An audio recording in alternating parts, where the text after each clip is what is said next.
मनोज एक चूड़ी कारखाने में काम करता था। घर में पत्नी नगीना के अलावा 3 बेटियां और एक बेटा था। उसके माता पिता और भाई गांव में ही रहते थे। कुछ साल से वह तिलक नगर में अपना मकान बनाकर परिवार के साथ रह रहा था। परिवार की आर्थिक स्थिति ठीक नहीं थी, इसलिए अब घर पर ही चूड़ी जुड़ाई का काम उसकी पत्नी नगीना करने लगी थी। बड़ी बेटी रुचि 9वीं कक्षा में पढ़ रही थी। उसकी पढ़ाई बंद कराकर उसे भी इसी काम में लगा दिया। वह चूड़ियों पर नग लगाने का काम करती थी और रुचि इस काम से अपना खर्चा भी निकाल लेती थी। अपनी सहेली के जन्मदिन की पार्टी में शामिल होने रुचि उसके घर पहुंची थी। जन्मदिन में फोटोग्राफर सुधीर फोटो खींच रहा था। रुचि ने भी उससे अपनी सहेली के साथ तरह तरह के पोजों में फोटो खिंचवाए। सुधीर उसका अनगढ़ सौंदर्य देख ठगा सा रह गया। रुचि को भी एहसास हो गया कि सुधीर उसे कैमरे की आंख से देख रहा है। जवानी की दहलीज पर पहुंची रुचि का दिल तेजी से धड़कने लगा था। इसी बीच फोटोग्राफर सुधीर और रुचि के बीच परिचय हो गया। घर आते समय रुचि ने सुधीर को अपना मोबाइल नंबर देने के साथ ही उसका नंबर भी ले लिया। रुचि सोशल मीडिया पर थी ही, वे दोनों फेसबुक पर एक दूसरे से जुड़कर बातें करने लगे। सोशल मीडिया के जरिए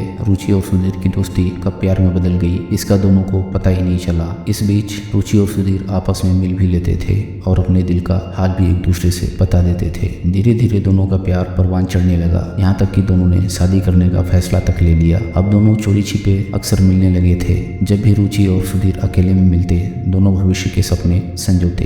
एक दिन रुचि ने सुधीर का हाथ अपने हाथ में लेते हुए कहा, सुधीर तुम मुझे कितना प्यार करते हो। इस पर सुधीर ने कहा, यह भी कोई पूछने की बात है। प्यार का तो कोई पैमाना नहीं होता है जिससे मैं बता सकूं, लेकिन तुम यह सब क्यों पूछ रही हो। रुचि राठौड़ समाज की थी जबकि सुधीर ब्राह्मण समाज से था। रुचि ने कहा, सुधीर समाज के डर से तुम मुझे भूल तो न जाओगे। रुचि ने सुधीर से साफ साफ कह दिया कि वह जात पात में विश्वास नहीं करती, शादी करेगी तो उसी से, अन्यथा अपनी जान दे देगी। इस पर सुधीर ने उसके होठों पर हाथ रखकर उसे चुप कराते हुए कहा, दो सच्चे प्रेमियों को मिलने से दुनिया की कोई ताकत नहीं रोक सकती। मैं तुमसे सच्चा प्यार करता हूँ और तुम्हारे ही साथ शादी करूंगा। हालांकि दोनों की जाति अलग अलग थी, इसके बावजूद उन्होंने शादी करने का फैसला कर लिया था। प्रेमी युगल अपने भविष्य के सुखद सपने संजोते हैं। दिल कुछ और चाहता है और किस्मत कुछ और। रुचि और सुधीर भी सपने संजोने लगे। बेटी किसी लड़के के साथ प्यार की पींगे बढ़ा रही थी। इसकी जानकारी रुचि के घर वालों को नहीं थी, बल्कि इन सब बातों से बेखबर मनोज के जवान होती बेटी रुचि की शादी की चिंता सता रही थी। वह उसके लिए लड़का देखने लगा। उसने दिल्ली में एक लड़का देखा था, उसके परिवार से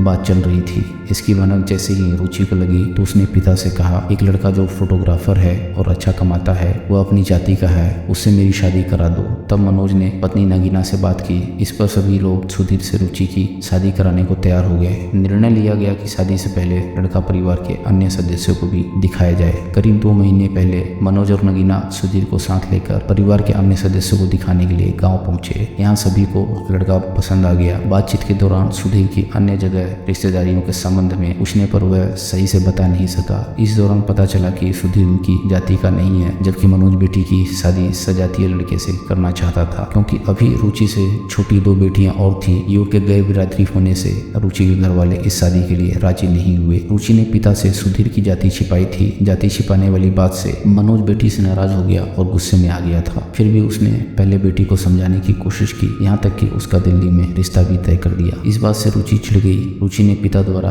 तय की गई शादी करने से इनकार कर दिया। रुचि पिता की इच्छा के खिलाफ अपने प्रेमी से मिलती और उसके साथ घूमने जाती रही। रुचि ने सुधीर को घर बुलाया। कुछ समय घर पर रहने के बाद वह दोस्त के घर जाने की बात कहकर चला गया। देर शाम सुधीर फिर से घर आया और रात को घर पर ही रुक गया।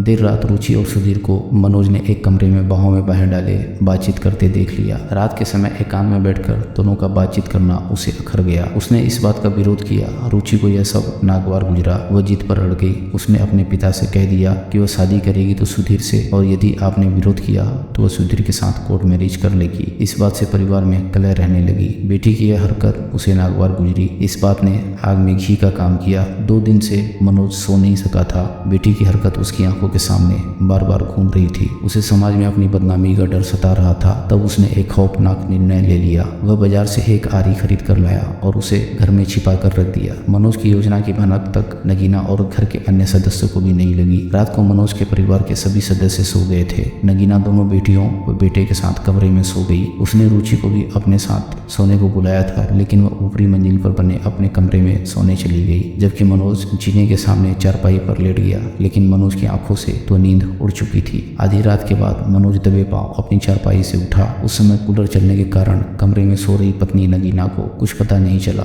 मनोज ने लाई हुई आरी उठाई और सीढ़ियां चढ़कर रुचि के कमरे में पहुंच गया। उस समय वह गहरी नींद में सो रही थी। मनोज ने सो रही रुचि के सिर पर पहले डंडे से प्रहार किया, जिससे वह अचेत हो गई। इसके बाद आरी से उसका गला रेत कर हत्या कर दी। दोस्तों, अगर आपको कहानी पसंद आ रही है तो वीडियो को लाइक करें और चैनल को सब्सक्राइब करें। हम ऐसी मजेदार कहानियां आपके लिए लाते रहेंगे।